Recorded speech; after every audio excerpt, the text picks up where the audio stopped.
So here are all the ingredients you need to make a beautiful fluffy milk bread. And it looks more than it is. They're duplicate ingredients you see in front of you right now because we're separating some of the ingredients. But I'm just going to walk you through it. We have 320 grams of bread flour. 320 grams is in here, and this is 20 grams of bread flour. Over here we have instant rice yeast, so I just use 1 packet of the Rapid Ride instant yeast.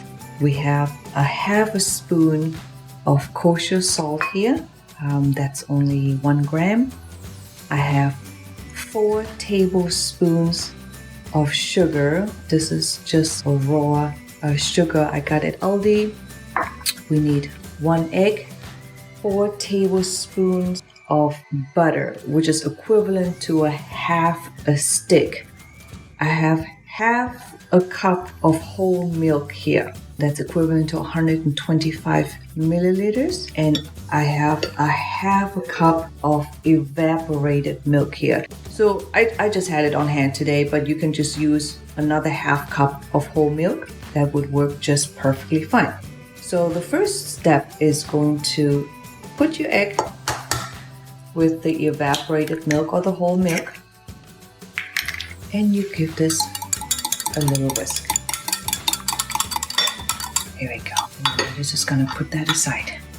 The next step is going to be using the 20 grams of bread flour and a half a cup of whole milk, and we're going to cook it down to paste-like consistency. They call it a roux. So that's going to be the secret in regards to getting all the moisture from the half a cup of milk into the bread without making the dough too wet. So I'm going to show you how to do that.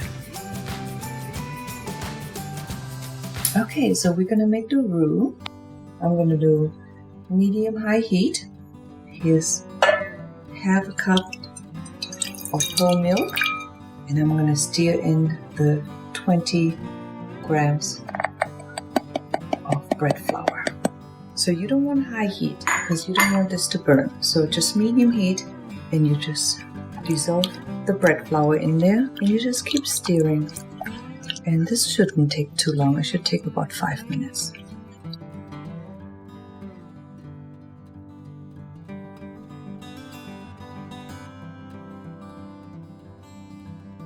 So now I'm going to put the paste-like consistency, and I combine it with the other half cup of milk. In my situation, I'm using evaporated milk today, but like I said, you can just use another half cup of milk.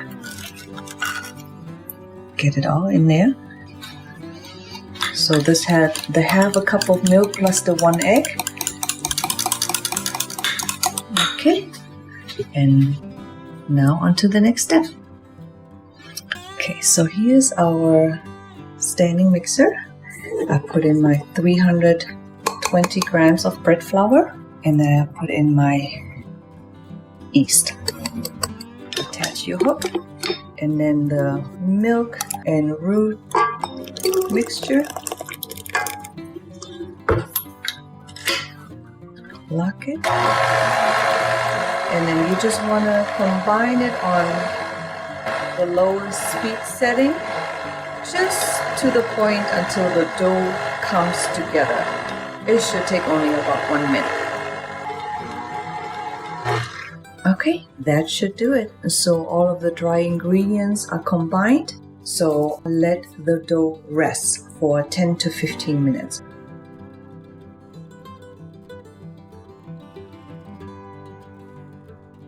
So my dough has been resting for about 15 minutes. So I'm just going to turn it on low speed. First thing I put in is going to be half a teaspoon of kosher salt. And then I'm going to put in the sugar, about 1 tablespoon at a time.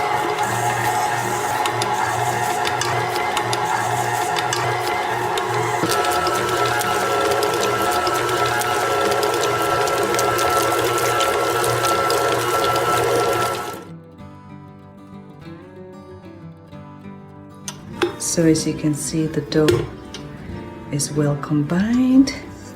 It's nice and soft and moist. And let's just do a stretch test. So there's a couple different options you have. You can put this dough in a container, cover it up, and put it in the oven and turn on the oven light. So that makes the oven nice and warm at about, I believe, 80 degrees, and then it would rise for 1 hour. So the other option is also, if you are in a time crunch and you want it to rise faster, is to let it rise in an Instant Pot.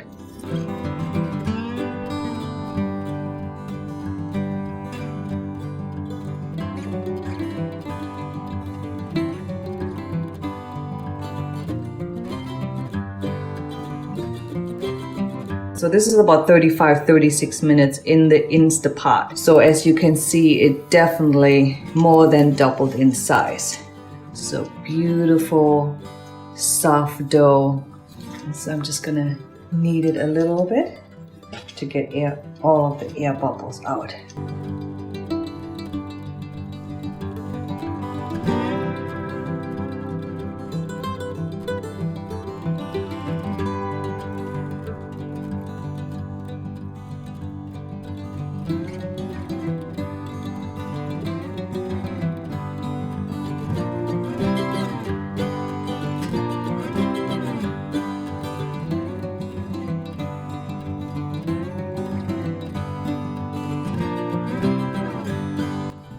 Okay, this is our dough after another 30 minutes of rising. So what I'm gonna do is I'm just gonna give it a beautiful egg wash.